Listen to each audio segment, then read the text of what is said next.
Merci pour cette belle journée. Et alors pour faire une synthèse de tout ça, c'est pas évident. On a voyagé cet après-midi dans tous les pays. On a vu beaucoup de chiffres.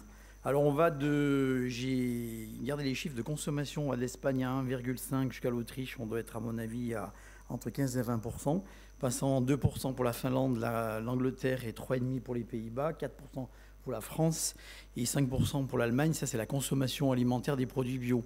Donc vous voyez qu'on a de la marge, il y a encore du travail.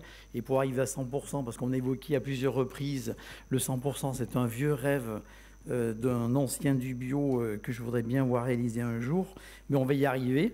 Et on va y arriver justement en faisant de la communication positive, comme ça a été évoqué avec l'expérience qu'on a en Belgique. L'expérience, en fait, on suit très très près parce qu'on a notre printemps bio, vous avez votre semaine bio, et on voit qu'en montant de l'illustration, en essayant de convaincre les jeunes aujourd'hui, parce qu'on s'aperçoit que les tranches 18-25 ans, c'est les tranches qui sont les plus ouvertes aujourd'hui à se convertir, à changer d'alimentation, à s'occuper du deuxième cerveau. J'ai toujours le deuxième cerveau, c'est très important, de bien le nourrir, d'avoir, si on veut avoir une jeunesse en pleine santé et une pleine dynamique. Et bien souvent, ça arrive, cette passage en alimentation bio avec l'arrivée d'un bébé dans le couple, dans la famille.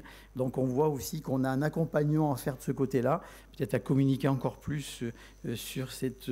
bon, on sait tous les dangers, je ne vais pas le répéter là, de toute notre industrie agroalimentaire et toute la chimie et les pollutions de l'eau et de l'air, etc.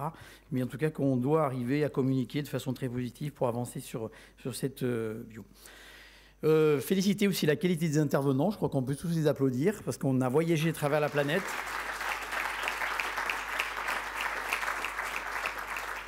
On a eu la chance d'avoir une grande famille du bio cet après-midi. On voit qu'on partage tous les mêmes valeurs, les mêmes ambitions, les mêmes envies. C'est important de voir que chaque pays a ses petites astuces de développement du bio, a ses contraintes aussi par rapport à l'accompagnement politique.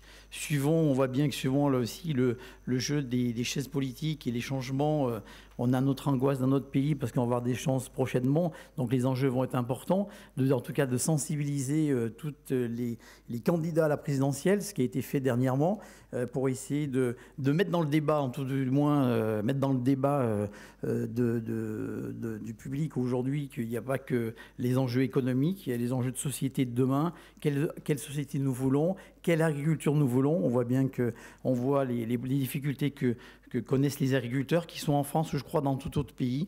Aujourd'hui, on a une agriculture qui était face à une grave crise. Le ministre l'a évoqué même ce matin en disant qu'on ne pouvait plus continuer à s'acharner à la course au rendement à tout prix, mais qu'il fallait regarder plus sur la qualité, qui a une incidence sur la qualité de la santé, mais une incidence sur la qualité de nos sols, la qualité de l'eau, la qualité de l'air. Et je crois que c'est un enjeu, en tout cas, de société et de débat. J'espère que nos hommes politiques sauront l'entendre et sauront réagir et accompagner ce développement du bio dans nos territoires France. Mais en Europe, je crois qu'on va être largement observé dans ce domaine-là. Un enjeu aussi pour notre agence bio, c'est-à-dire qu'on connaît un essor en développement, c'est important de ce groupement d'intérêt public d'arriver à fédérer autour de lui ce plan triennal de communication et d'associer peut-être un pays, c'est une idée, Florent, voir avec l'Espagne si on peut arriver à présenter un projet en commun pour accompagner nos amis espagnols dans le développement, pour arriver à 10% de la surface agricole en bio, mais de consommation également. Voilà un petit peu ce qu'on voit dans l'après-midi. Alors, j'essaie de me retrouver dans les différentes choses qui ont été évoquées. Excusez-moi. Voilà, je crois dans l'ensemble, globalement, ce que je voulais. La presse, alors oui, ça c'est important, je crois, Florent, tu l'as évoqué, c'est qu'on vient de parler de politique, mais la presse aussi est un vecteur important pour nous d'accompagnement dans cette nouvelle réflexion.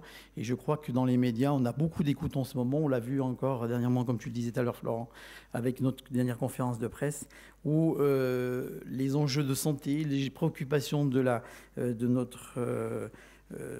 civilisation occidentale aujourd'hui se pose la question sur le trop manger, sur le manger plus équilibré, tracer les produits, avoir de la qualité. Et c'est important que les médias s'emparent de ces sujets qui sont des sujets d'actualité et des sujets économiques, parce que donc on le voit, je l'ai évoqué ce matin, on a une perspective, si on suit ce que j'ai évoqué, 10 milliards d'euros, quasiment 10% de la surface agricole en bio, c'est quasiment 4 à 5 000 emplois de plus créés. Et si on démultiplie en Europe, c'est certainement le double, le triple ou le quadruple. Donc on a une perspective d'avenir, de développement. Et dans un équilibre harmonieux, c'est important aussi de partager la valeur et la richesse qu'on l'on crée quand on l'on produit au niveau agricole, que l'on transforme et que l'on distribue. Et qu'on répartisse les marges entre tous les opérateurs. Et pour avoir un équilibre de marge, un équilibre et une paix sociale, une paix environnementale, et en tout cas se donner un enjeu. C'est en tout cas le vœu qu'on essaie de développer avec cette philosophie de l'agriculture biologique, parce que pour moi c'est un art de vivre en bio qui est important en tout cas à développer tous ensemble pour un avenir meilleur pour nos enfants qui viendront après sur cette planète. Voilà, merci.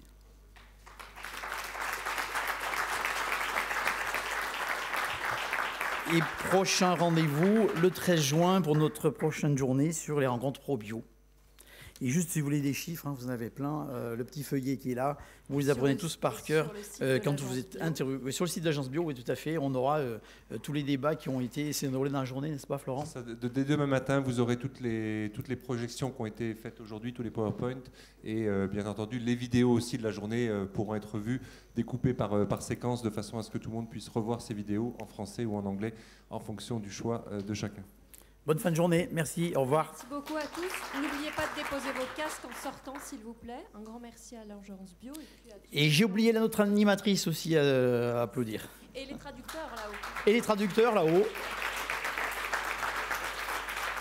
À la technique, merci.